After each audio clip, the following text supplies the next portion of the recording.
You are Locked On Bulls Postcast, part of Locked On Sports Chicago on the Locked On Podcast Network. Your team every day.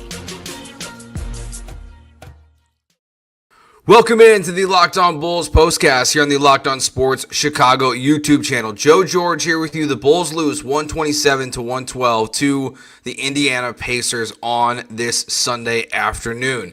Today's episode is brought to you by FanDuel. Right now, new FanDuel customers can get $150 in bonus bets if your first $5 bet wins. So on today's show, we're going to talk about the heater that we saw from Coby White, specifically in the first half. A lot of good individual performances, I would say, in this game. A really nice bounce back from Modest Buzelis. Specifically, Zach Collins continues to play well, but the defense was a huge problem. Obviously, we have to get the latest on all the injuries that are going on with this team, including Io being out for the season. I thought watching this game, and we'll talk about this in the second segment here, I thought there were a lot of key areas that we want to see the Bulls improve on this season and for the future as well. And the future one will be more focused on Buzelis himself, but some key areas to improve on, things to work on, I think, the rest of the season for this team. And then we'll wrap up the show with the best and worst moments of the game and our Tankathon / play-in tournament update as we wrap up every single show. So Coby White goes on an absolute heater in this game. In the second quarter, he hits 3 straight threes, goes on a 9-0 run by himself. He ends up on this game scoring 26 points, 10 of 18 from the field, 4 of 9 from the three-point line. So he plays really well. And that was, the last game until the fourth quarter, Coby White wasn't playing very good basketball. But in the last game, he scores 15 points in the fourth. He obviously hits that 3 plus the and 1 for the 4-point play to help send it to overtime. And then he comes out in this game and he's playing very, very well. And again, this is now the best basketball we've seen from Coby White since the All-Star break. It was a little bit of a slow start coming back off the break. It seemed like the new guys and the new fit in the roster seemed like it was just causing a little bit of issue with him specifically, or just what his role on this team was going to be. But he's played really well in these last 2 games. To shoot the ball the way he did in this one, you could tell the confidence was just there, rolling over from the last game. And that's a guy, Coby White, we all know he's kind of been like that throughout his time and his career in the NBA as a member of the Chicago Bulls. Is like, when he's feeling it, he's feeling it. When we saw that first, kind of deep 3 in the third quarter that he clanked, it felt like he was going to keep trying to see if that shot was there for him coming out of halftime. Really wasn't. Only scored, 6 points in the second half. And he's not the reason why, the second half performance they lost. The reason why they lost is because their defense just wasn't good enough. The Bulls had a lead in this game. They didn't have any defense in the first quarter either. I mean, it was 67-66 at halftime. There is no defense being played. It was 31-32. The Bulls were down by 1 at the end of the first quarter. So they just really were struggling defensively throughout this game. That's not a surprise with where this roster's at going into the season. Now with the injuries in time, the Bulls are going to struggle defensively. And we saw them get into the same position in this game that we saw in the previous one. We're in the second half. The Pacers got up to a 10-point lead in the game, and the Bulls just couldn't close the gap. They had it down to 3 points at one point, but then it quickly got back up to where it ended at with 15 points. And that's what it was. The Pacers were just very clearly tonight, they're just a better basketball team. There's really no other way to cut it besides that. They're outmatched, outplayed the Chicago Bulls in the second half, and that's to be expected with a team in the Pacers who I tend to agree with, what Stacey King and Adam Amin were saying on the broadcast there at the end. That's going to be a tough out in the Eastern Conference. It doesn't mean that they're going to go on a run in the playoffs, but they're not going to be an easy out. We saw kind of pieces of that. Obviously, Nembhard was just crushing the Bulls in this one. I'm not even sure. It just felt like he was hitting absolutely anything he wanted it to. He only had Nesmith, and Nembhard, both were good, actually.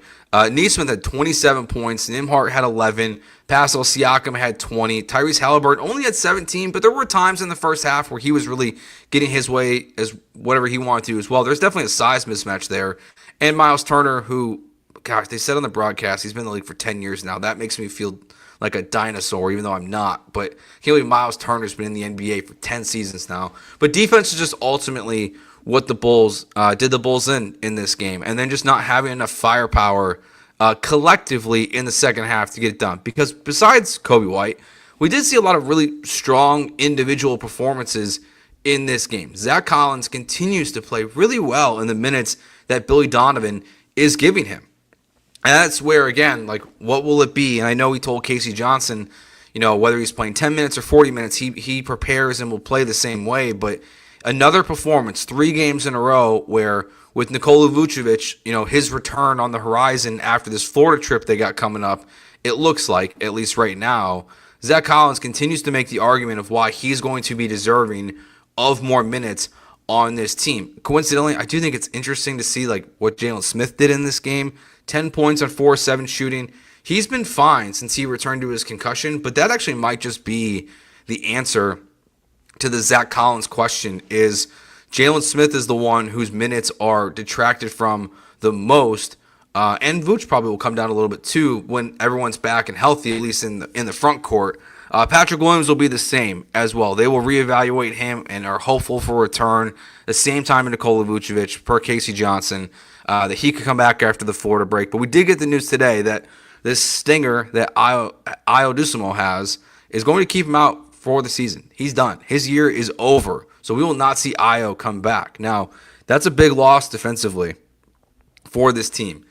With that, I, again, have enjoyed watching Tre Jones as a member of the Bulls. I like the full court pressure that he applies to the other team. But no Ayo this year. It's a bummer with where this team's at, because when you think about the long-term ramifications of the 2024-2025 Bulls, Ayo, Modest, Giddey, kind of those young pieces are still the ones that I'm keeping an eye on the most, and still probably Coby White. I'm like, what does it all look like? Now Ayo's out for the remainder of the season. So Zach Collins plays well in his minutes. Josh Giddey continues to have a really good stretch. He puts up 18 points, 9 rebounds, 7 assists. So his 5 straight games of double-doubles, his streak ends, but he's right there on the cusp. Continues to play good basketball for the Bulls. We'll talk about it a little bit more in the next segment, but I do feel like it's Coby and Giddey. I don't feel like they can totally get going offensively at the same time. It just seems, I don't know if it's an unfortunate event or it's just the way they're playing, but when Coby White is playing well offensively, and then when we see Josh Giddey playing well offensively, they just don't seem to do it together, which is probably part of the reason why the season has gone the way maybe the front office would have hoped for them, because those are obviously 2 key pieces, obviously pre and post Zach LaVine, that you want to see work out really well together. And then Modest Buzelis, who's really had a couple stinkers in a row. Really nice bounce back performance from him in this game. 18 points, 6 rebounds, 3 assists, 1 steal, a sick block. Love the alley-oop from Tre Jones to Modest Buzelis.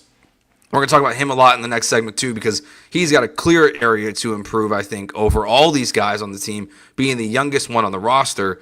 But a nice bounce back performance from Modest Buzelis as well. So a good individual day for the Chicago Bulls offensively. Defensively, individually, team-wise, not great. And that's why the Bulls ultimately lost this game to the Indiana Pacers. All right, when we get back, some key areas to improve on from things we saw in this game that for the short-term, long-term future of the Bulls, I think are going to be a point of emphasis. And we'll start with something with Modest Buzelis when we get back, because he's missing a key piece of his game that a couple times showed up in a clear way. We'll get into that next year on the Locked On Bulls postcast on the Locked On Sports Chicago YouTube channel. When the game tips off, the NBA action is just getting started, and there's no better place to get in on it than FanDuel, America's #1 sportsbook. With FanDuel, you can place live bets throughout the game, so even if you miss the opening tip or want to bet on fourth quarter comebacks, you can stay in on the action. And if you're looking for a bigger payout, you can even combine your live bets into a same-game parlay. Right now, new FanDuel customers can get $150 in bonus bets if your first $5 bet wins. Just visit FanDuel.com to join today. That's FanDuel.com. Your shot at $150 in bonus bets. Make every moment more with FanDuel, the official sports betting partner of the NBA. So some key areas to improve for the Chicago Bulls from things that just stood out in this game. And a lot of this stuff we know, but I thought there were some like 3 or 4 things that really stood out watching this. And we will start with Modest Buzelis here, because it was a nice bounce back performance. The things I've appreciated about Modest is that even though he struggled, he hasn't been afraid to shoot the three ball. He cuts to the rim all the time. The dunk he had in this game that I just mentioned, the alley-oop from Trey Jones, was a great play. Besides just the putting on muscle mass, there was 3 or 4 times in this game, specifically one in the second half that really stood out to me, where he made a nice move coming out of the corner with the ball in his hands, and then he just doesn't do anything with it. He needs a mid-range game. That is the number one area, the number one focus, I think, this offseason, from a player development perspective for the Chicago Bulls, is Modest Buzelis needs to find a mid-range game. Whether it's a hook shot, a turnaround fadeaway, anything. Start with the simple stuff, a floater, but like he gets near the paint. If he can't get all the way to the rim, he just doesn't know what to do with it. And this is important for a couple areas. I think one, just having it in your bag is there. It slows down the offense, it stagnates the offense, and it really leads to typically bad possessions when he gets near the paint and doesn't do anything with it. The other one, and while they've been a lot of fun this year, the attempted posters from Modest Buzelis, a lot of times he's going after these big dudes who just, he can't always get it. He can't always get the dunk. It's been a while, it feels like, since we've got like a true, like, someone's near the rim poster from Buzelis. He goes after him a lot. And we didn't really see one of those today. But this is, again, where it's like, if you have some kind of game, any kind of move in the mid-range, it will just take Modest Buzelis' offense to the next level. So I kind of wish he would just start trying some stuff at this point in the season. It doesn't have to work. It doesn't have to be successful. But I just want to see it. And I would imagine that's what the coaching staff would be telling him too. But when he's got space and he's getting near the paint, but he can't get all the way to the rim, he just seems a little lost. And that's my only real criticism right now of Modest Buzelis and his game, because the rest of it is to be expected. And even then, like, it's a criticism, but it's something I wouldn't expect to be a problem or anything like that. It's just, he just doesn't do anything with the basketball when he gets past his first guy if he can't get all the way to the rim. But again, really good bounce back performance from Buzelis. The next thing here, not just the defense overall. Can we talk about this 2-3 zone here for a second? Post-trade, I guess post-All-Star break, Billy Donovan decided he was going to run this thing a lot more. And they're not in all the time. Like, they're not Syracuse 2-3 zone in it, like the Jim Boeheim days. But they're in it a lot. They don't know how to run it. I think it's one of the funniest things about, like, when you, like, listen to a broadcast. Like, if you're not, like, locked in, and you're just, like, kind of hearing Stacey King and Adam Amin talking in the background, and it's a little bit of background noise. Like, even if I get, like, slightly distracted from the game by, like, my kid or something like that, like, I hear Stacey start getting, like, mad. And if he's getting mad, it feels like it's one of two things right now. Not getting foul calls, terrible play in a zone. The guards are just, they're too spaced out, and Indiana's just getting shots pretty much however they want in this zone.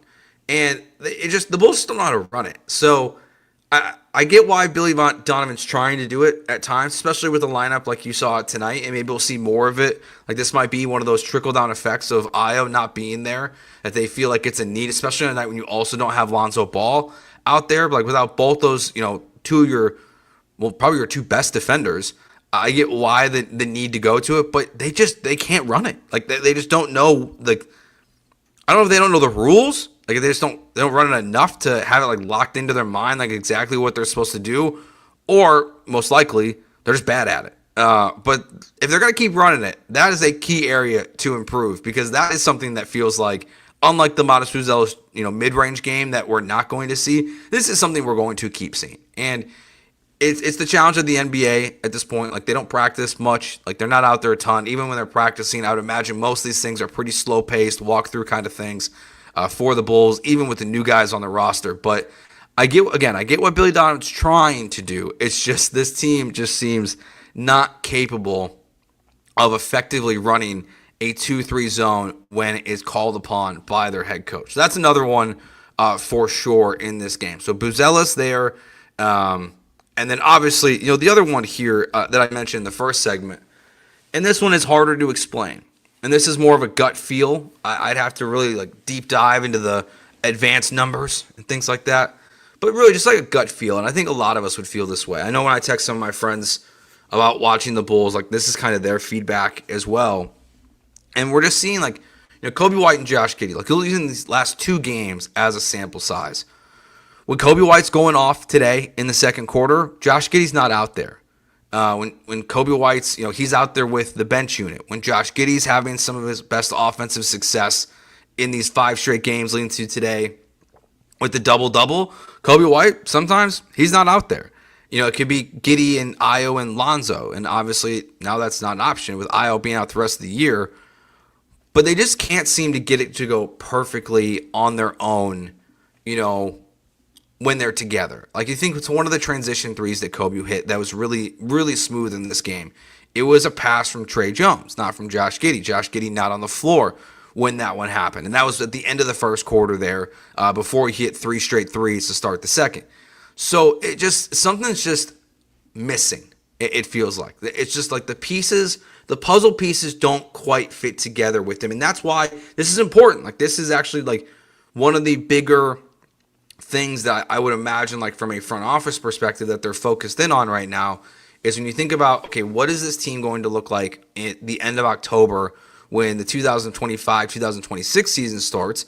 One of the big major questions will honestly be is just who's on the roster. And, hearing again, like what people are saying about Josh Giddey and what he might get as a restricted free agent, he could be a $30 million a year player.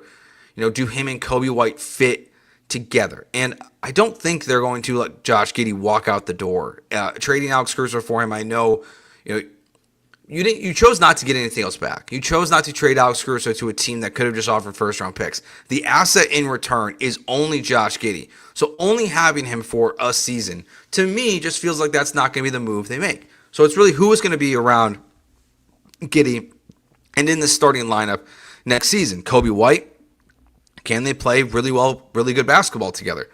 I don't know the answer to that question. I would be curious what they think about them and this thought that I'm having, with these guys on the roster at the same time. Obviously, Modest Buzelis, Zach Collins has kind of forced his way into the conversation of at least just a body, assuming that Nikola Vucevic can be traded. But he's playing really good basketball here. So you do think about what this team looks like next season. None of us think they're going to make a splashy move. There's no reason to make a splashy move. There's really no reason to bring in big contracts when you have enough contracts on your books that you don't have to do much really besides add what is hopefully a top 3 pick. Hopefully you win the lottery or at least get close to the top in the lottery. And that's really the only pieces in that you bring on this roster. Most of the focus this offseason should be what's going out. And Coby White and Giddey together, does that make sense for the future? In my mind, the answer is yes. Because one thing Stacey King also said on the broadcast that I do agree with is he's a better shooting guard. So if it's Josh Giddey at point, Coby at the shooting guard, Modest at the 3, and then, or I guess at the 4 with this lineup. If Lonzo Ball's still on the team, which again, I don't think he will be next year, I think that's, just part of the equation. When you look at what the Bulls are going to be next year, it's just how do Josh Giddey and Coby White continue to play together the rest of the year, specifically now that Ayo's out. We're just going to see more of it with, Kevin Huerter, Lonzo, Ayo, Patrick Williams, Vooch. Obviously, this team's going to look a little bit differently here in just a couple days as they get a little bit healthier. But just what do those guys continue to look like with Buzelis in the starting lineup as you think about this core group of players that you're going to have on your roster next year and potentially for the foreseeable future as well. So, all right, our final segment coming up next. Our best and worst moments of the game, our play-in update, and our tankathon update, because both those things are lockstep right now here on the Locked On Bulls postcast on the Locked On Sports Chicago YouTube channel. NBA fans, get ready. They swoosh, you save. Thanks to Dash Pass, every time a player drops 50 or more points in a game, you can score a huge deal the next day. It's simple. When any player scores 50 or more points in a game during the 2024-2025 NBA regular season, Dash Pass members get 50% off an order, up to $10 off, the next day from noon to midnight. Here's a few ways you can take advantage of this deal. You want 50-point performance, you want to get some wings, you want to get some burgers, some pizza, you want to get some loos, whatever your go-to is, you can get on Dash Pass. Sign up for Dash Pass and be ready to save. When any player scores 50 or more in a game, Dash Pass members get 50% off at any order the next day, up to $10 off. Just use promo code NBA50, that's promo code NBA50 from noon to midnight after a 50-point game on eligible orders at participating merchants. Must have an active Dash Pass account. Terms apply. Visit DoorDash to learn more. Best and worst moments of this game. Best, Coby White. 3 straight threes in the second quarter. The Bulls are down 1. He goes on a 9-0 run to start the quarter. Puts the Bulls up 40-32. That is the number one moment of this game. My number 2, I will go back to the alley-oop here. From Tre Jones to Modest Buzelis. I wasn't sure Modest was going to get this one. Tre Jones just kind of lollipops it up into the air. He's pretty close to the rim himself.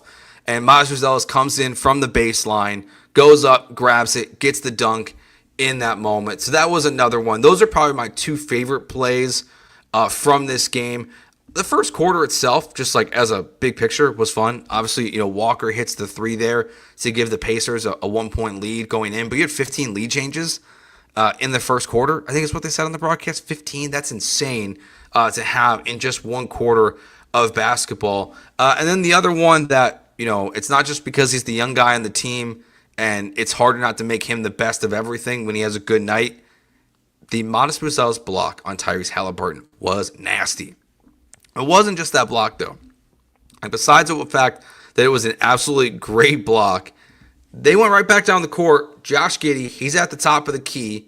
He drops it right behind his back, bounce pass to Zach Collins, who hits the 3 in that moment. That sequence, that's probably the best sequence of plays of the night for the Chicago Bulls. The Buzelis block against the backboard on Halliburton, going back down the other way. Josh Giddey dumps it off. He gets it to Zach Collins, who hits the 3. That's the best sequence of this game. Worst moments of the game. I really just have to say the zone at this point. I really think just their collective effort on the 2-3 zone was pretty terrible in this game. It just wasn't good. The defense overall, as we hit on in the first segment pretty hard there, the defense was just suspect in this one. We did see, some coaching decisions that I like. I wouldn't put them in the best or worst moments, but we saw, Dalen Terry start this game, but in the second half, Tre Jones, he started this game. Julian Phillips got yanked pretty much at one point. We saw some nice positive contributions from Taylor Horton-Tucker and Javon Carter.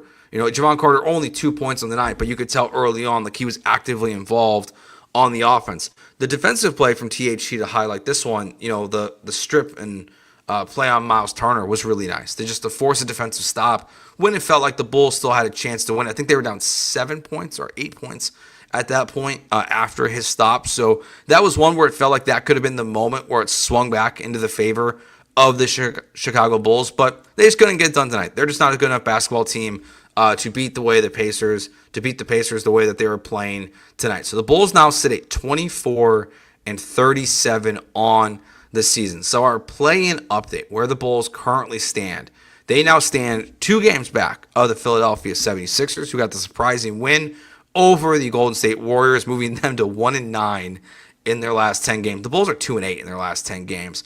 The Brooklyn Nets now sit at 2.5 games back. So Philadelphia has regained the lead in terms of the team that is closest to chasing down the Bulls this season. But again, if you missed it somehow, Joel Embiid has been shut down for the remainder of the year. So it does feel like that's going to be the Bulls' spot at this point in the season. They firmly sit as the 8th spot in the lottery odds. They're, like I said, they're 2 games up on Philly, or back on Philly in this point, not up. Back on Philly, a game and a half up on the Spurs from the 9th lottery spot. So it really feels like just like the play-in tournament.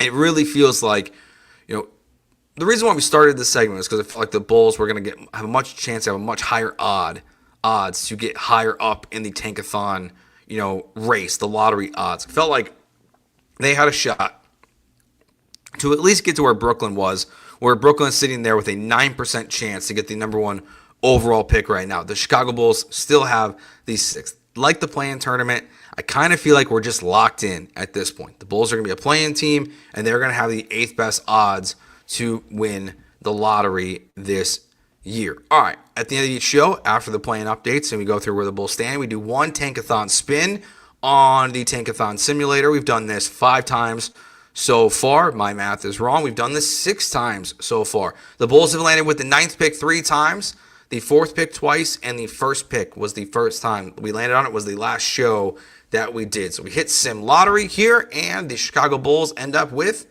the 8th pick. They keep their pick in this version of the Tankathon Lottery. So which is not something Bulls fans want to see, is landing anywhere pretty much 4 through 10. Is nowhere where the Bulls fans want to be. There are 3 good prospects, really good prospects, it feels like, in this draft. So we're all crossing our fingers that they find their way into the top 4 in that way. So that will do it for this episode of the Locked On Bulls postcast and Locked On Sports Chicago YouTube channel. The Bulls lose 127-112 to the Indiana Pacers. 2.5 games up on a lot, or 2 games up, on a play-in spot, and currently the 8th best odds in the lottery. Hit that subscribe button to the YouTube channel. If you're listening to audio, come on over. We go live here after every single game. We are doing these for Bulls games, Bears games, Notre Dame football, and Cubs games when the season starts. So thanks for watching on YouTube. Thanks for listening on audio. Also, hit that subscribe button, the Locked On Bulls, Apple, Spotify, wherever you get your podcast, or follow, as they call it now. We will talk to you next time after the Bulls' next game. Thank you for watching. Thank you for listening. My name is Joe George. Talk to you soon. Peace.